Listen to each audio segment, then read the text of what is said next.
Ah, yes, another wonderful morning here in our world at war. Might as well grab a cup of coffee and enjoy a round of rapid-fire Q&A. I have broadly grouped today's questions first about Ukraine, then about Iran, then about our broader world at war, then crisis bargaining theory, and finally some silliness. Don't be afraid to use the chapters function to jump around to the questions that you want to see answered. Let's get to it. To put some numbers behind it, what do you estimate the chances of the following in the next 10 years? Russia breaks apart into multiple separate countries. Okay, low single digits, maybe a bit higher if you clarify that a single breakaway country having de facto independence counts here. Ukraine retakes all of its 2010 territory. Even lower single digits, I think people vastly overestimate the ease of recapturing Crimea. Russia holds most of the territory it has occupied. Maybe 75%? The euro becomes the world's reserve currency. Low single digits. That is still far away from happening despite the chaos of the last 2 years, and it is hard to imagine that the situation becomes more favorable for the euro after 2028. The US is demonstrably no longer the only military superpower. I think that China has been at that level for some time now, so close to 100%, since what we are really asking is what the probability is that China implodes during that time. China invades Taiwan successfully? Low single digits. China invades Taiwan unsuccessfully? High single digits. I often hear that Ukraine won't make a deal because the Ukrainian constitution prevents land concessions. Is this actually a relevant factor? And if so, how does it affect bargaining? Man, if I had a dime every time I heard something like that, well, I would only have about $20 because fortunately wars are fairly rare. These comments are just diplomatic posturing. And while I believe that Ukraine will not alter its constitution to usher in a peace deal, I also would fully expect the de facto realities of the war to not at all match the de jure situation. Why haven't European countries sent Spanish Civil War-style volunteer forces to Ukraine? To elucidate the euphemism in this question, the volunteers are volunteers, directly ordered there to favorably manipulate the war outcome. The upshot is that you could increase Ukraine's chances of winning without risking escalation problems with Russia. I suppose that the first thing to point out here is that if such a program were successful, you would have no idea that it was happening. For a less conspiratorial answer, I think that the marginal benefit to Ukraine of a small number of foreign fighters is not as high as a large increase in aid allocations, and Europe has had a hard enough time getting the latter off the ground. It is not just escalation fears that are holding back Europe. It is also the price tag for these things.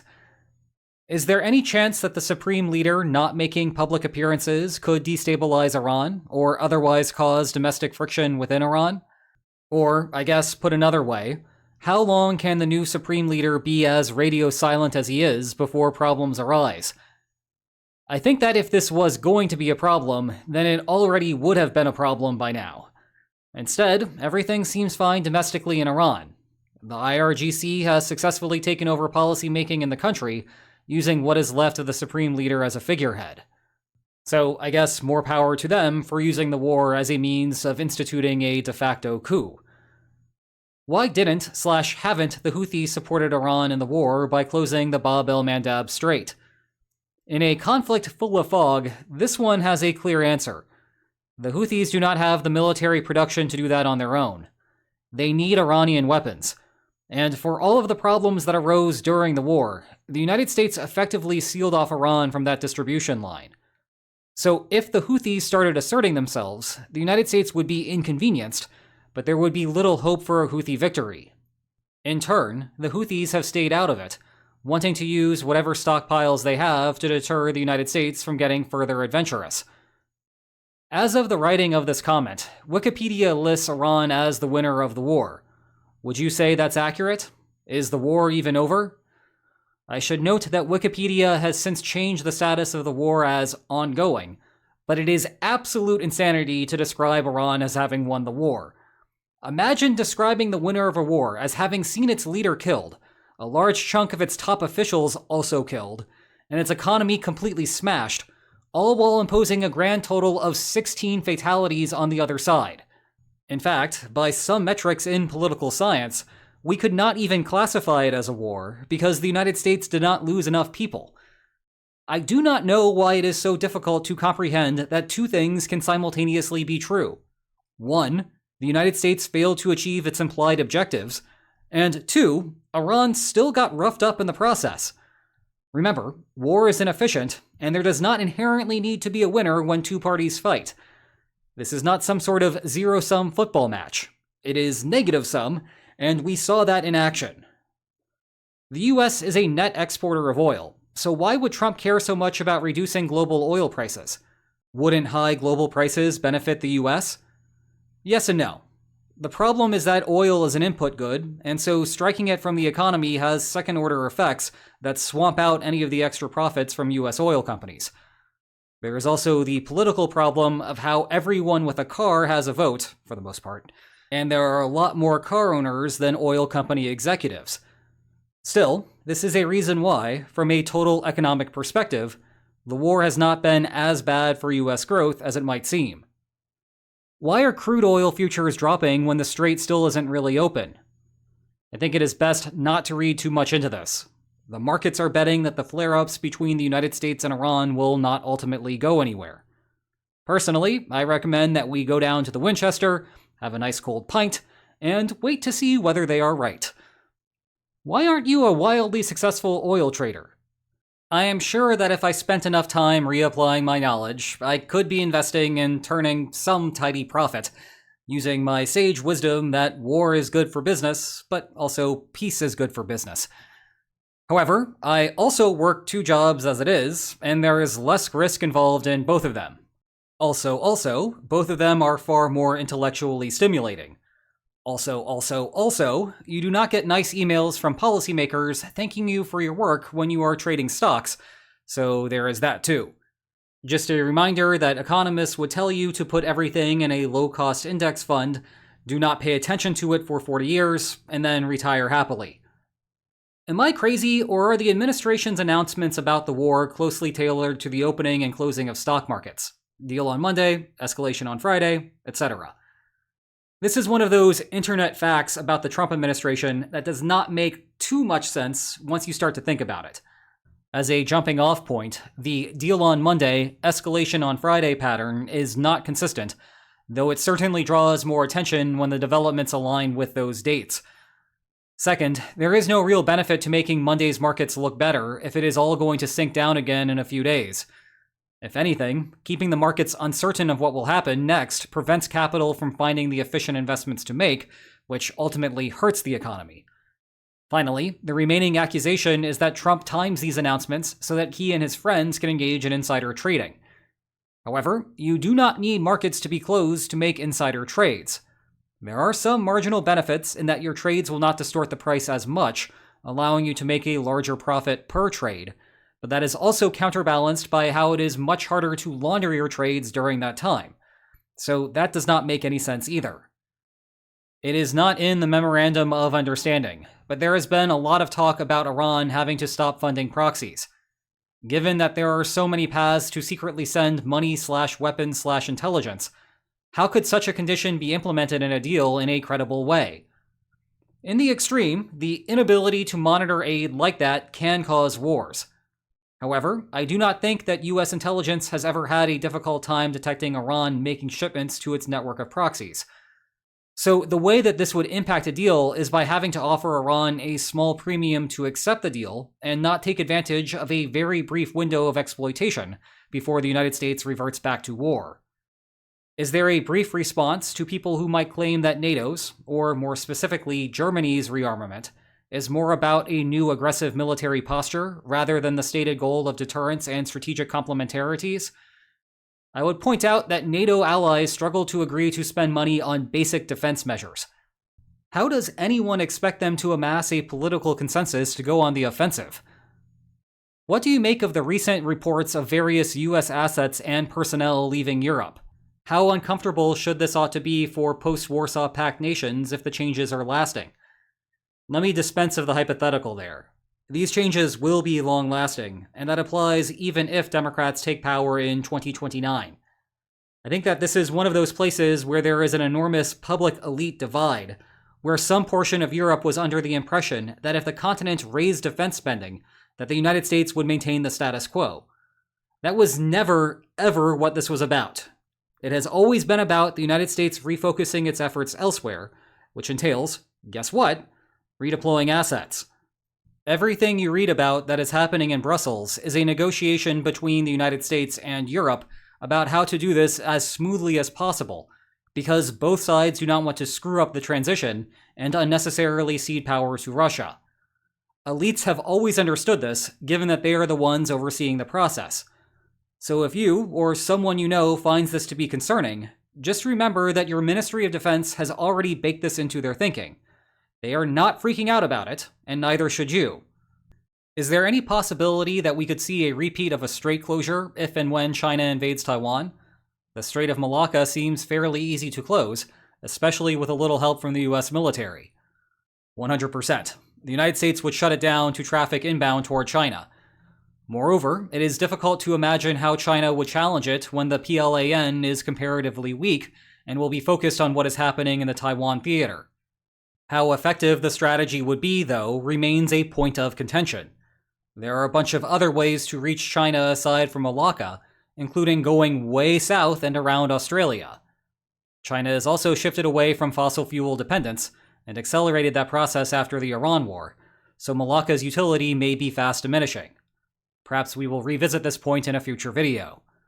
Since drones are relatively cheap to make compared to traditional weapons, do you predict that the cost of war will be lower in the future? If so, does the proliferation of drone technology make wars more likely to occur? I'm old enough to remember these arguments being made about the original US drones with full-blown remote piloting. I am also old enough to remember targeted air campaigns get the same treatment a decade or two before that. And I am still waiting to see those fears come to light. What tends to end up happening is that the scope of production increases to the point that the costs start to balance back out, and we end up at square one. I would therefore be more worried about cheap drones altering the balance of power than I would about them causing an influx of war. You've mentioned before how in negotiating over nuclear weapons, a country only needs to threaten to build nuclear weapons to receive most concessions in advance, after which the incentive structures make the following arrangements quite stable. The question is, why doesn't every country threaten to build a nuclear stockpile to receive concessions from adversaries? What are the downsides to threatening to build a nuke? How hard is it to convince an adversary that you're serious and not just bluffing? This perception is an unfortunate consequence of availability bias. The countries that are credibly capable of threatening to build nuclear weapons already use it as leverage to extract concessions from their opponents. We do not see this process the vast majority of the time, because there are incentives to resolve these problems immediately and not let them spiral into a situation like Iran. For us to even get to that stage, there needs to be some sort of bargaining problem. Say, uncertainty about the credibility of the threat to build. The process of actually paying costs is what reveals the sincerity of the threat. How does crisis bargaining handle extreme power imbalances? In a case of not 50-50 or 60-40, but rather 99-1, shouldn't there just be direct conquest or total domination? Usually it is the same thing, except one party is willing to accept nothing from a deal, though there is still a bargaining range going out in the other direction because of the other state's costs. For the most part, these cases behave the same as more moderate situations. There are a handful of ways that this can reverse trends in things like raising the cost of war, but they are exceptional and would require a full video to explain why. I think it is also worth noting that the expected outcome line is just that, an expected outcome. And it is often difficult for one party to fully extract everything in dispute in the event of a conflict. How would time travel affect the math behind crisis bargaining? It sure would make resolving information problems a lot easier. Wars occur when you are overly optimistic about your chances. You could find out whether your expectations are correct, and then jump back in a time machine if you were wrong. If the basic premise of crisis bargaining is that war is costly, can the model be applied to other bargaining situations that are costly? For example, litigation is costly. 100%. Much of the theory from crisis bargaining is borrowed from litigation theory in particular. Going to court, just like going to war, is costly and risky, So there are settlements that, in principle, both sides should prefer to going down those roads. You have heard me say a dozen times at this point that war is exceptional, not the common outcome to military tensions, despite media perceptions to the contrary. The same thing is true about court cases. It is much more dramatic to watch court battles play out on television, but the vast majority of litigation is settled out of court. The major difference between war and litigation is that we have binding contracts in the second case, but not the first. As a result, it is harder to get settlements in international relations than it is in legal affairs. How does crisis bargaining theory apply to countries internally, such as in a frail democracy, where one internal faction which has a lot of power currently is about to lose an election and would maybe prefer to ignore the vote totals? Can we use models to analyze when such a faction may prefer war as opposed to letting the process play out? One of the things that people who live in stable democracies do not appreciate is why democracies are, in fact, stable. Or better yet, when they are stable. You want the losing faction in an election to believe that it has a high enough chance of winning the next election that throwing the country into a civil war instead is a worse idea. Deviate away from that situation at your country's own peril. Have you ever found an example of crisis bargaining in a work of fiction when you weren't expecting it? We could probably go on a lengthy tangent about this one, but the first thing that came to my mind was Battlestar Galactica. At the risk of spoiling the central premise of the pilot episode, it is a great example of preemptive war, and more specifically what happens if you do not have a secure second strike capability. If you could ask an oracle one yes or no question, what would it be?